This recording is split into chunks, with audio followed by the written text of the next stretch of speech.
Sebab British ni dia benci dengan dua negara, Jepun dan komunis.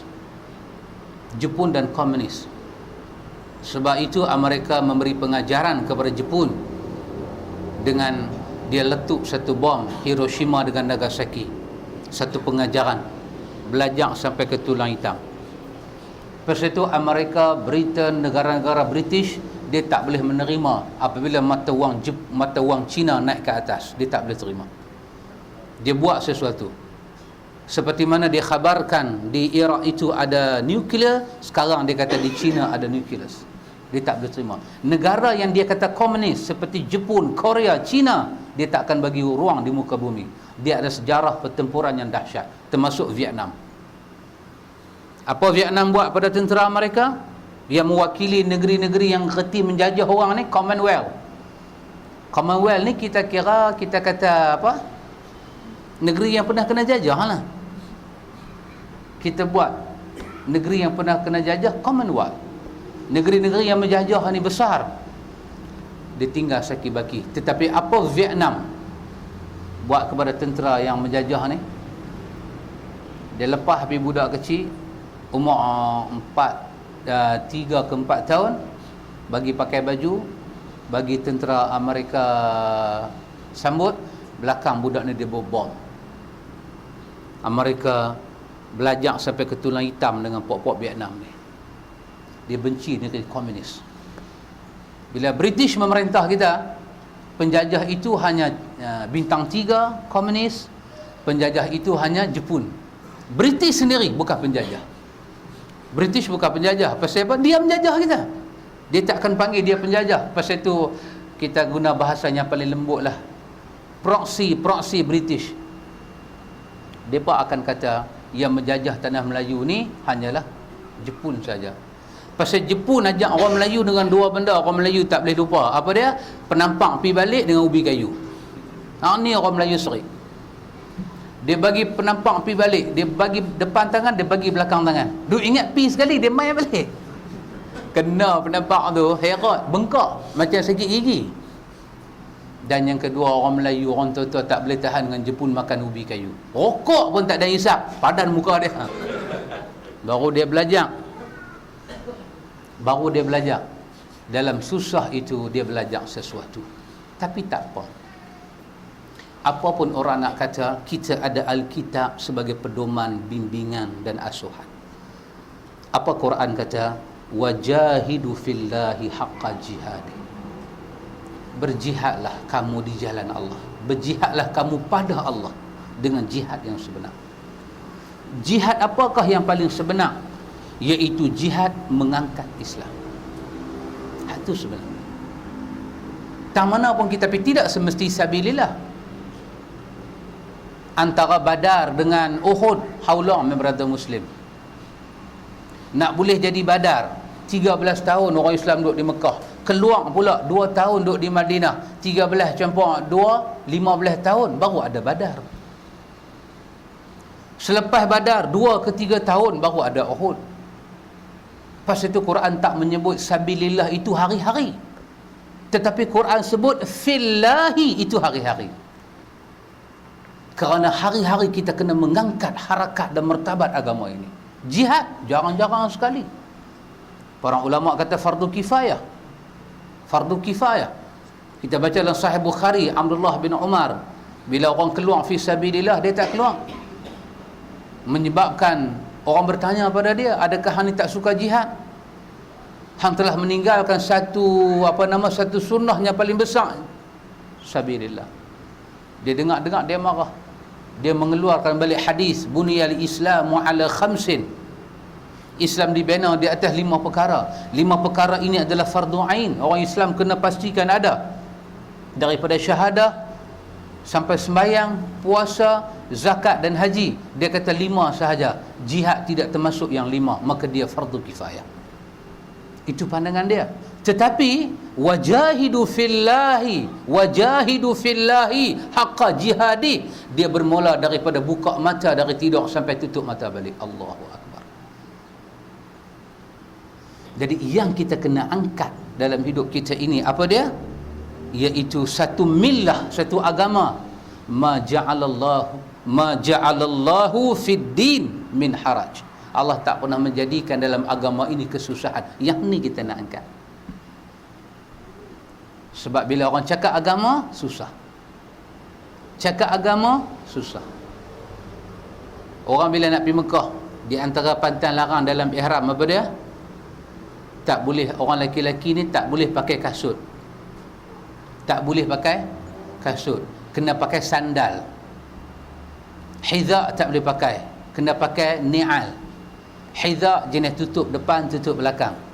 Na'lu ni jenis kita kata slipper. Kita duduk di Malaysia, kita tak campur orang satu dunia. Ada orang di dunia kasut jenis slipper tak jumpa. Mai ke Mekah, dia pakai apa? Dia pakai hizak, kasut yang tutup semua. Pasal apa? Negeri dia sejuk. Negeri sejuk, hang pakai kasut slipper, hang mampui. Kerah ibu jari kita. Kerah ni, jentik daun telinga tak rasa. Saya masa masuk ke Jordan, masa nak pergi Iraq, masuk transit di Jordan, di Suwaileh, musim salji. Cakap tak isap rokok tapi asap keluar. Turun dia airport dia, turun, kita pakai logo orang Malaysia biasa, tak pakai dia punya kod tu, tak boleh keluar. Dia sejuk sampai dalam perut. Jentik daun telinga, kerah. Subhanallah. Orang macam negeri tu, dia berjalan mai 3-4 bulan daripada negeri dia sampai ke Mekah, dia sampai dia pakai hizab.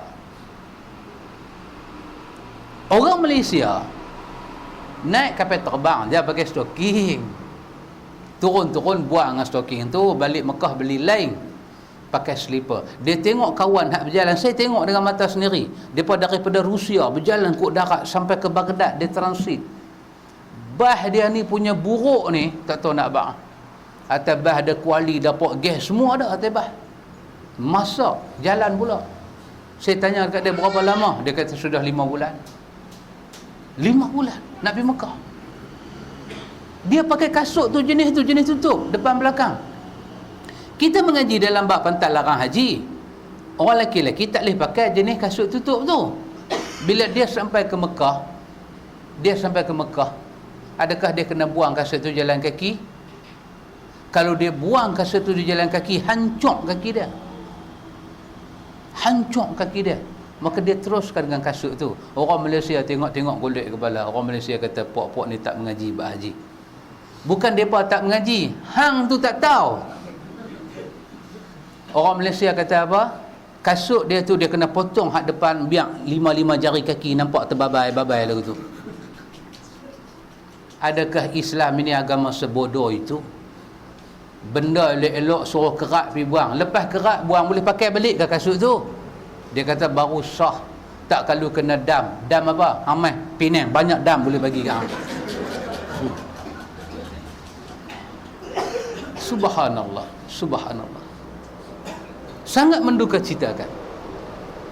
Ini nama dia satu perjuangan memberi penjelasan kepada orang Islam itu mudah, lebih besar daripada menunggu hari-hari nak berjihad sabilillah. Memberi penerangan hari-hari betapa millat abikum, inilah agama bapa kita Ibrahim, huwa sammakumul muslimina min qabl. Allah telah menamakan Islam bukan pada kita, sejak Adam sampai Muhammad, semua nabi dan rasul membawa risalah Islam. Perjuangan ini lebih besar daripada segala perjuangan. Memberi penjelasan, bagi penjelasan pada orang. Sebab kadang-kadang orang tak tahu penjelasan. Bila orang tak tahu penjelasan, sampai kematilah pada dia, Islam ini satu agama yang sangat menyusahkan. Pasal itu Syekhul Islam Ibn Taymiyah rahimahullah, dia di antara orang yang menyebut dalam Majmu'ul Fatawa, apa kata dia? Mengangkat satu bid'ah, menghilangkan bid'ah, memberi penjelasan kepada sunnah. Dia kata itu lebih besar daripada sabilillah. Terkadang-kadang sebuah negara yang telah merdeka, dia tak faham makna Islam. Ini kerana semangat menuntut kemerdekaan kadang-kadang tidak diasaskan kepada Islam. Terkadang-kadang orang ini Rasulullah dan para sahabat berada di dua negeri, Mekah dan Madinah. Merasai hari-hari mereka dijajah dan ditekan, dan merasai hari mereka ini mendapat al-hurriyah, kebebasan. Apa hari ini kita panggil? Independent, right? Right, independent. Hari-hari dia bebas, berdikari, bangun sendiri. Dua-dua Nabi rasa. Dua-dua Nabi rasa. Tetapi kedua-dua keadaan itu, Islamlah yang menjadi hadah Nabi dan para sahabat. Nabi memerintah para sahabat hijrah ke Habasyah. Di sana ada seorang Kristian memerintah sebuah negeri yang agak kecil. Pun mereka bukan sebagai pelarian politik, namun mereka berhadapan dengan Habasyah tetap dalam keadaan bercakap suasana Islam. Bila Habasyah bertanya kepada Ja'far bin Abu Talib, untuk apa kamu datang? Untuk apa kamu datang? Ja'far bin Abi Talib memberi penjelasan, kami datang membawa agama kami. Walaupun dia keluar tu daripada penindasan. Ummul Habibah hanya ikut pada masa itu. Masa itu dia belum isteri Nabi lagi. Dia ikut. Dengan suami lama dia ikut. Suami lama dia mati di sana. Dia ikut tengok. Dia melihat bagaimana gereja-gereja kanisah yang ada di sana. Dia lihat. Pasal itu dia di antara isteri yang banyak Nabi rujuk berkenaan dengan Kristian. Nabi tanya pada Ummul Habibah, bagaimana gereja di sana? Bagaimana kefahaman salib tentang orang sana? Nabi rujuk dengan dia. Dia banyak melihat di Habasyah itu bagaimana kanisah-kanisah, kita kata biara-biara orang-orang Kristian. Dia tengok. Pun demikian, angkatan orang Mekah masuk ke Habasyah ni, tetap mereka masuk, mereka tak mencari perlindungan politik. Tak cari. Yang mereka bawanya ialah millata abikum, agama bapa kita. Yang ni kita kena bagi penjelasan. Hak ni kita bagi penjelasan bahawa di mana kita berada. Kerana itu sejarah ini kita mesti tahu. Kalau antum tengok Sarjan Hasan, lain sejarah dia. Antum tengok Lieutenant Adnan, lain sejarah dia. Antum tengok Bukit Kepung, lain sejarah dia. Kita tengok Sarjan Hasan, merdeka daripada apa? Merdeka daripada Jepun. Itulah kemerdekaan. Siapa yang kerja dengan Jepun, semuanya adalah baru Jepun Melaka. Betul tak? Kawan tu kena susah sampai mati dengan Sarjan Hasan. Awang. Nama dia Awang. Kena sedekah cukup. Lieutenant Adnan, Jepun juga. Tapi Bukit Kepung bukan dengan Jepun, dengan Bintang 3. Bintang 3 lain, komunis lain. Mesti reti benda ni. Bintang 3 lain. Bintang 3 itulah penjajah yang betul. Bintang 3 bintang dia buat. Komunis tu orang Malaysia. Man Indra tu komunis lah. Siapa lagi? Apa Fakir? Samsiah Fakir, itu komunis lah. Apa Maidin? Bukan Maidin ni, Rashid Maidin, itu komunis lah. Lagi satu, apa nama dia? Pak Soko. Ini semua ada dalam buku SPM. Pak Soko komunis. Kenapa mereka dikatakan komunis? Mereka ni bukan Bintang 3. Mereka bukan Bintang 3. Saya bertanya pada antum, ni Bintang 3 yang lawan dalam, kita ambil kes Jin Samsudin lah, Bukit Kepung.